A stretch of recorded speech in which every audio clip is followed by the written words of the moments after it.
예수님께서는 이제 제자들에게 유월절 준비를 하도록 하셨습니다. 유월절을 앞두고 이제 그 만찬을 했거든요. 이 만찬을 할 다락방을 예수님께서는 이미 정하셨습니다. 그래서 그 다락방에서 만찬을 나눌 수 있는 준비를 하라, 이렇게 명령을 하시고 또 유월절 이 만찬을 12명의 제자들과 함께 나누시게 됩니다. 이렇게 만찬을 나누시는 가운데 예수님께서는 자신을 배반할 자가 이들 가운데, 그러니까 제자들 가운데 있다는 말씀을 하십니다. 제자들이 막 정신이 없었습니다. 제자들이 이 정신없는 가운데 가룟 유다는 예수님으로부터 지목을 받았고, 그는 너무나 당황한 나머지 그 자리, 만찬의 자리를 뛰쳐나가 버립니다. 다른 제자들은 이 유다가 예수님의 심부름을 위해서 나간 것이다, 이렇게 생각을 할 뿐이었습니다. 예수님께서는 이 만찬의 자리에서 고별 설교를 하셨습니다. 이 내용은 요한복음 13장 31절에서 16장 33절 말씀에 기록되어 있습니다. 예수께서는 처소를 예비하러 가실 것, 그리고 제자들을 홀로 두지 아니하시고 보혜사 성령님을 보내주시겠다라는 이 말씀을 하셨습니다. 그리고 성령께서 어떤 일을 하시는지, 그 성령의 일도 예수님께서는 말씀을 하셨던 것입니다. 이 고별 설교에 대해서는 마지막에 조금 더 자세히 살펴보겠습니다. 고별 설교를 마치신 예수께서는 제자들, 그러니까 그 당시의 제자들도 포함이 되는 것이고, 지금 우리도 예수님을 믿고 따르지 않습니까? 그렇기 때문에 우리들도 예수님의 제자들입니다. 예수님은 그 당시의 제자들, 또 그 이후에 예수님을 믿고 따르는 모든 제자들을 위해서 대제사장의 기도를 드리십니다. 이 기도가 요한복음 17장에 기록되어 있습니다. 이 당시 관례에 의하면 6월절 만찬을 마치는 시간은 자정쯤이었습니다. 자정쯤이 되면 사람들이, 모든 사람들이 다 옥상으로 올라갑니다. 옥상으로 올라가서 시편 113편부터 118편까지가 하나님께 할렐, 그러니까 하나님을 높여드리는 할렐 찬송이거든요. 이 할렐 찬송을 옥상에서 불렀습니다. 이런 관례가 있었습니다. 예수님과 예수님의 제자들 역시 최후 만찬을 마치고 이 할렐송을 부르면서 감난산으로 올라가게 됩니다. 그런데 갑자기 주님께서는 마른 하늘에 날벼락과 같은 그런 말씀을 하십니다. 어떤 말씀이냐면은 내가 잡히게 될 텐데 모든 사람들, 그러니까 너희들 중에 모든 사람들이 다 도망하게 될 것이다, 이런 말씀을 하십니다.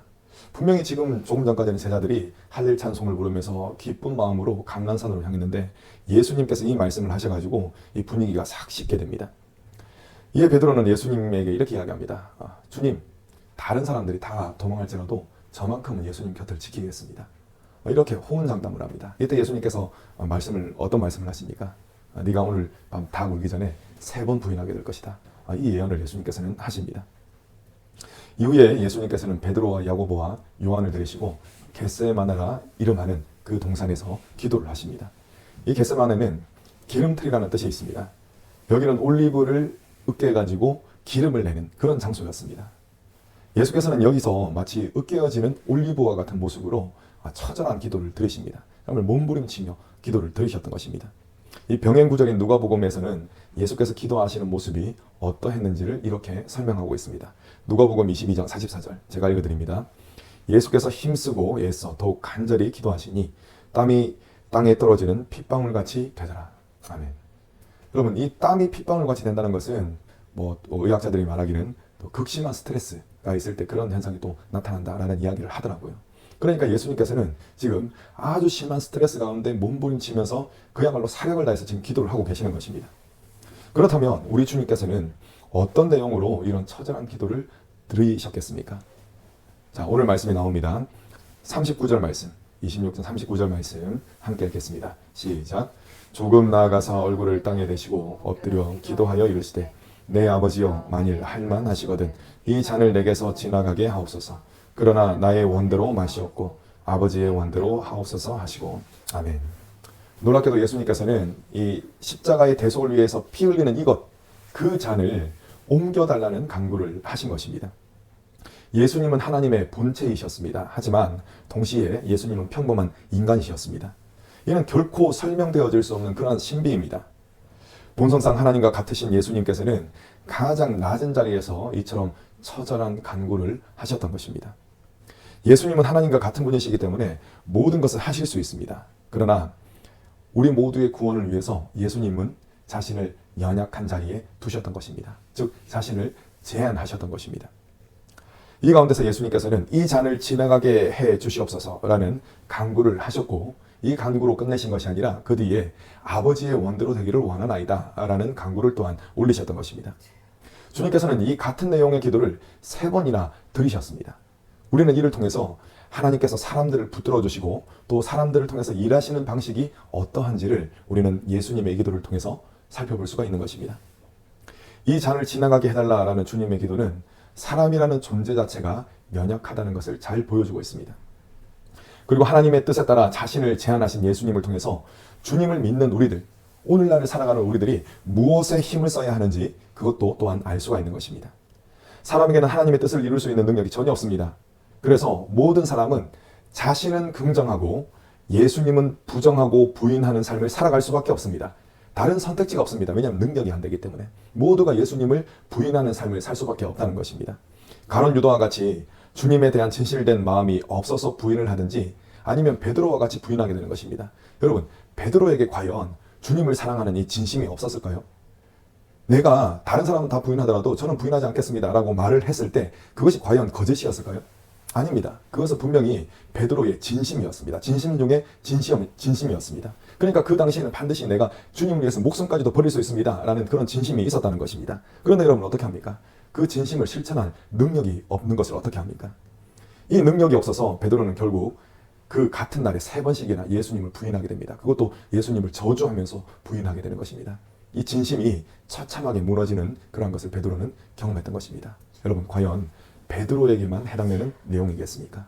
아닙니다. 모든 사람에게 해당되는 내용입니다. 안타깝게도 모든 사람은 이 두 가지를 벗어날 수가 없습니다. 이 진심이 없이 예수님을 부인하든지 아니면 진심은 있지만 이 실력이 없어가지고 부인하든지 이 두 가지를 벗어나지 못한다는 것입니다. 하지만 하나님으로부터 이 능력을 받는 사람은 주님을 시인하는 삶을 살 수가 있는 것입니다. 주께서 겟세마네에서 하신 이 기도가 이것을 잘 보여주고 있습니다.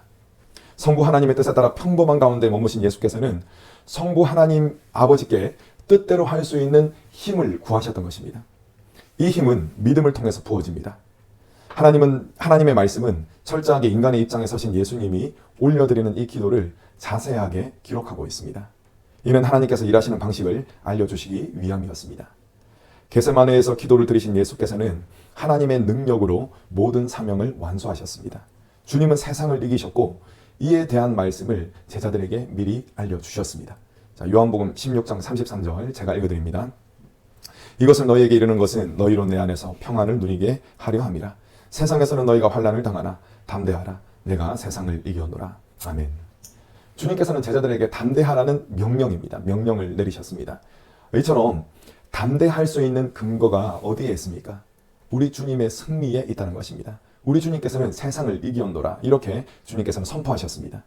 그 승리가, 주님의 승리가 하나님으로부터 믿음을 받는 제자들의 승리가 될 것이기 때문에 그래서 담대하라 라는 말씀을 하신 것입니다. 이제 이 고별 설교의 내용을 조금 더 구체적으로 살펴보겠습니다. 주님은 제자들을 홀로 두지 않으시고 이 보혜사 성령님을 보내주신다고 하셨습니다. 성령님을 통해서 예수님의 말씀이 생각나는 이 능력을 받게 되고 또 예수님의 말씀을 실천할 수 있는, 예수님께서 고별석에서 무슨 말씀을 하셨죠? 서로 사랑하라. 내가 너희를 사랑한 것 같이 너희도 서로 사랑하라 라는 명령을 하셨습니다. 이처럼 서로 사랑할 수 있는 능력을 누구로부터 받게 되는 것입니까? 성령님으로부터 받게 된다는 것입니다. 성령님은 하나님의 영이시기 때문에 성령을 통해서 능력을 받는다는 것은 곧 하나님으로부터 능력을 받게 되는 것과 같습니다. 하나님께서는 여러 말씀을 통해서 기도해야 함을 강조하십니다. 특히 오늘 말씀, 이 겟세마네의 기도를 통해서 기도의 중요성을 우리는 알 수가 있는 것입니다. 하나님은 기도하는 자에게 은혜를 주시고 이 은혜를 받게 되면 하나님이 주시는 그 믿음이 생기게 됩니다. 믿는 자들은 이 믿음을 통해서 하나님의 능력을 받게 되고 또 하나님의 뜻을 이룰 수가 있는 것입니다. 겟세마네의 기도가 이러한 과정을, 하나님께서 일하시는, 역사하시는 과정을 그대로 보여주고 있습니다. 예수께서는 요한복음 14장 12절 말씀에서 정말 불가능해 보이는 그런 말씀을 하십니다. 제가 읽어드리겠습니다. 내가 진실로 진실로 너희에게 이르노니 나를 믿는 자는 내가 하는 그 일을 그도 할 것이요 또한 그보다 큰 일도 하리니 이는 내가 아버지께로 감이라. 아멘. 주님께서 부활 승천하시는 거 말씀하시는 것이죠. 부활 승천하시고 난 이후에 어떤 일이 가능해진다고 했습니까? 믿는 자들은 예수님께서 하시는 일도 할 수 있고 그보다 더 큰 일도 할 수 있다. 여러분, 예수님께서 말씀하실 때 내가 한 일도 그가 할 수 있다 라는 말을 하실 때부터 벌써 헉소리가 납니다. 헉, 어떻게 그런 일이 가능하지? 라는 그런 의문이 떠오르는 것입니다. 근데 예수님께서는 그보다 더 큰 일도 할 수 있다고 하셨습니다. 이게 어디 가능한 일이겠습니까? 자, 그렇다면 여기서 질문을 좀 해보겠습니다. 자, 그렇다면 예수님께서 과연 거짓말을 하신 것일까요? 거짓말? 아니면 비유 같은 그런 말씀을 하신 것일까요? 아닙니다. 가능하기 때문에 할 수 있다는 말씀을 하신 것입니다. 자, 이 말씀을 이해하기 위해서는 철저히 자신을 비워야 하는데, 자신을 철저히 비우는 것과 또한 하나님께서 일하시는 방식을 함께 살펴보고 오늘 말씀을 마무리하도록 하겠습니다. 자, 자신을 철저히 비운다는 것은 비워야지 예수님께서 말씀하신 이 일이 가능해진다는 말씀을 드렸죠. 자신을 철저히 비운다는 것은 먼저 나의 연약함을 뼛속 깊이 인정함과 동시에 하나님을 온전히 의지하는 것, 그것을 뜻합니다. 자, 그렇기 때문에 사람은 하나님의 약속을 믿고 반드시 기도하게 되어 있습니다. 자신을 비우는 사람은 하나님께 기도할 수가 있다는 것입니다. 하나님은 자신을 의지하며 기도하는 자에게 은혜를 베풀어 주시며 또 이 은혜를 통해서 믿음을 선물로 주십니다. 기도를 하는 자는 선물로 주어진 믿음을 통해서 하나님의 능력을 공급받으면서 하나님의 일을 하는 하나님의 대리자가 되는 것입니다. 예수님의 제자들이 이렇게 쓰임받았고 또 사도 바울 역시 이렇게 쓰임받았으며 감리교의 창시자로 알려져 있는 존 웨슬리도 이렇게 쓰임받은 것입니다. 앞서 언급한 신앙의 위인들에 대해서 생각해 보면서 예수님이 하신 말씀이 납득이 됩니다. 많은 인물이 있죠. 그런데 대표적으로 사도 바울에 대해서만 한번 생각을 해보겠습니다. 자, 예수님께서는 소수의 제자들만 양육을 하셨습니다. 자, 그런데 바울은 어떻습니까? 수많은 사람들에게 복음을 전했고 수많은 사람들을 하나님의 말씀으로 양육했습니다. 그러니까 이 규모로 따져보자면 예수님께서 하신 일보다 더 큰 일을 바울이 했던 것입니다. 여러분, 사실 이것은 하나님께서 바울을 통해서 하신 일이기 때문에 하나님이 하신 일입니다. 바울은 믿음 안에서 하나님께서 즐겨 사용하시는 하나님의 도구가 된 것뿐이었습니다. 이처럼 하나님의 도구로 쓰임받는 것은 가장 영광스러운 일입니다. 하나님께서는 오늘날 저와 여러분들 역시 이러한 영광스러운 도구, 하나님의 도구로 사용하고자 하시는 것입니다. 여러분, 하나님께서는 여러분 각자에게 맡기신 하나님 나라의 일들이 있습니다. 하나님의 은혜를 구하며 매 순간 믿음을 받을 때 그때 비로소 그 일들을 감당할 수가 있는 것입니다. 또 이를 통해서 하나님 나라의 상급을 받을 수가 있는 것입니다. 하나님은 우리가 믿음으로 상 받는 자들이 되기를 원하시며 또 그 일을 기뻐하십니다. 우리 주님을 따라 기도에 힘쓰므로써 능력을 받고 하나님께서 우리에게 맡겨주신 사명을 끝까지 감당하시는, 그래서 하늘의 상급을 받으시는 저와 여러분들 되시기를 간절히 축원합니다. 아멘.